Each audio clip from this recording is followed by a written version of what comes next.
Something inside you broke. Not a little, not almost, the absolute limit. You hit the wall, and yet you didn't fall.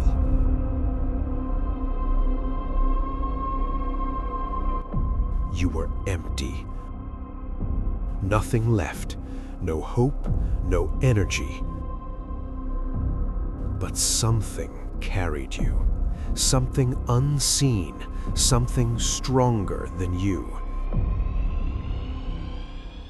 You survived, not because of your strength, not because you understood it. Pause, look back. What held you up when everything else failed? This is the story of what carried you when you thought you were alone. There was a moment, and you know exactly the one, where something inside you reached its absolute limit. Not the limit you thought was your limit, the actual limit. The place past which no emotional resource remained. You were empty in a way that is difficult to describe, because emptiness implies there was once something there, and by that point, even the memory of fullness felt distant. And yet, you kept going. Not because you found something, not because someone said the right thing, not because the situation changed. You simply kept going, and you could not explain it. You still cannot fully explain it. That is not a small thing. That is the thing we need to examine. Because what happened in that moment, what continued to happen across the days and weeks and months that followed, was not the result of your willpower. It was not the result of your discipline. Something else was sustaining you, and it was operating beneath the level where you could feel it. You smiled when it was required. You answered messages. You showed up to the places you were supposed to show up to. You performed the basic functions of living, and inside there was almost nothing left.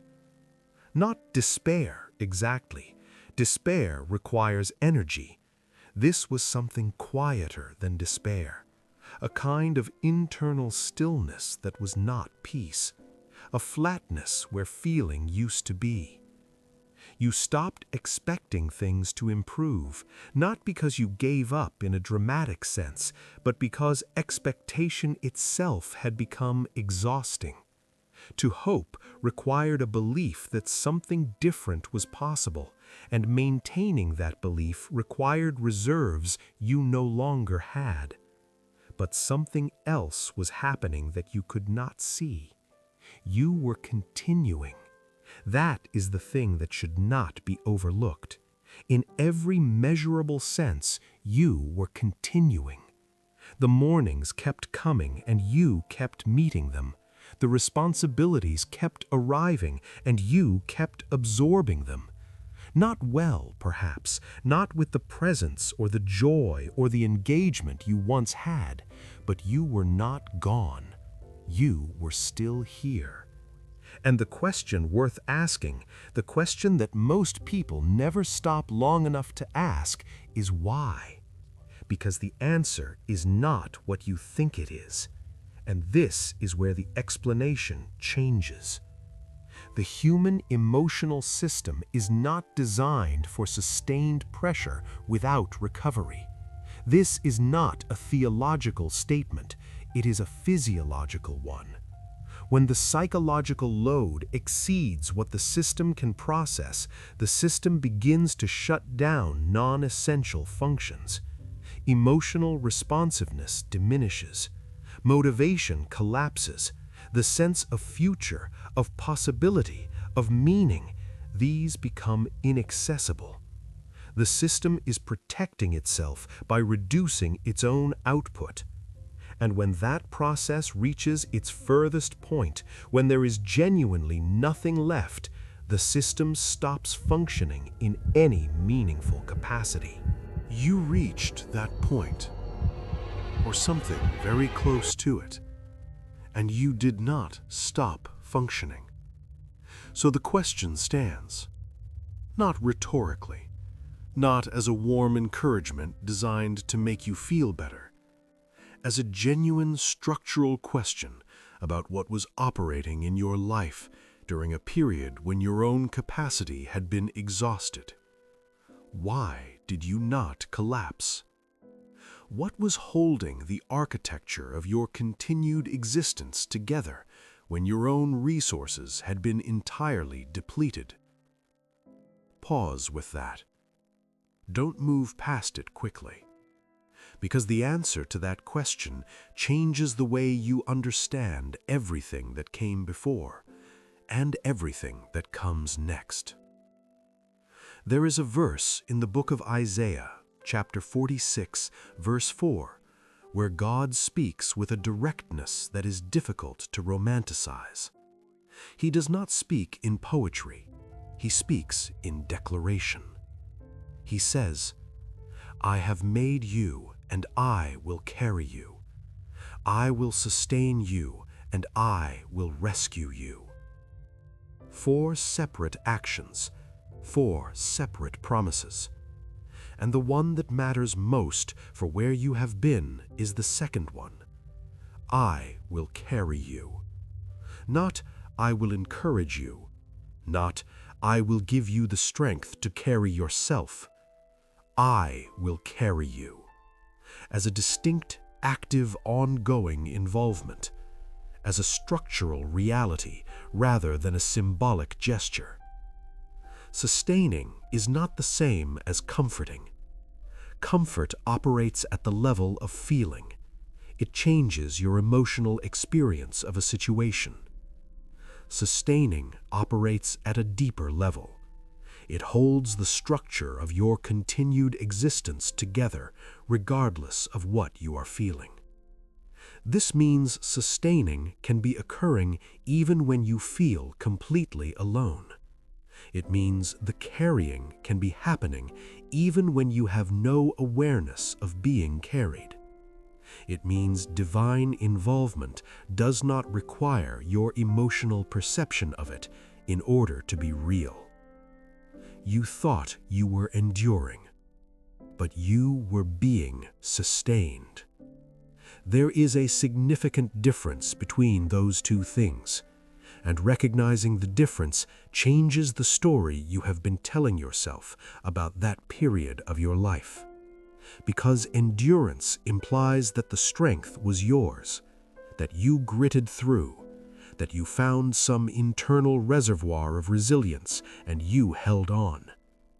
And maybe that is the story you have been carrying, the story of how you survived by your own determination.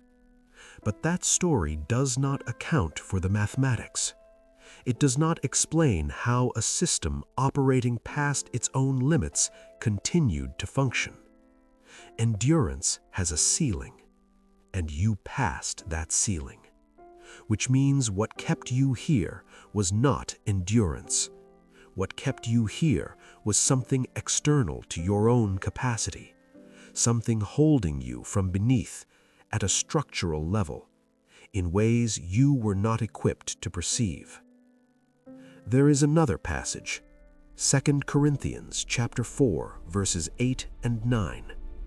Paul, writing from a life of extraordinary suffering, imprisonment, beatings, shipwreck, abandonment, writes these words, "We are hard-pressed on every side, but not crushed, perplexed, but not in despair, persecuted, but not abandoned, struck down, but not destroyed." The construction of this passage is precise in a way that rewards attention. In every pairing, the first element describes a real pressure, hard-pressed, perplexed, struck down. These are not metaphors. These are descriptions of actual conditions. The suffering is not minimized or reframed as something other than what it is. But in every pairing, there is a limit. Not crushed, not in despair, not destroyed. The pressure was permitted, the destruction was not. And that distinction between what was allowed and what was not is not accidental. It is the fingerprint of divine preservation operating in real time. Paul is not saying he felt protected. He is describing evidence. He is pointing to the structural reality that something in his life was setting a boundary on how far the collapse could go, and that boundary held even when nothing in the visible situation suggested it would. That is what happened to you. You were allowed to be pressured. The weight was real. The exhaustion was real. The depletion was real. But you were not allowed to be destroyed. And the reason you were not destroyed is not because you were stronger than your circumstances. The reason you were not destroyed is because something was actively maintaining the boundary between pressure and destruction, and that something was not you. This changes your identity, or rather, it corrects it. Because somewhere in the middle of everything you survived, a story formed. Maybe it was a story about your weakness, about how poorly you handled it, how little you had left, how far you fell from the person you thought you were. Or maybe it was a story that avoided the whole subject because examining it too closely was too painful. But neither of those stories is accurate. And the inaccuracy matters because you are going to need a true account of what happened to you in order to understand what you are capable of next. You are here because you were sustained, and that is not a lesser reason to be here. It is a greater one, because it means your continued existence is not the result of chance or circumstance or your own management of a difficult situation.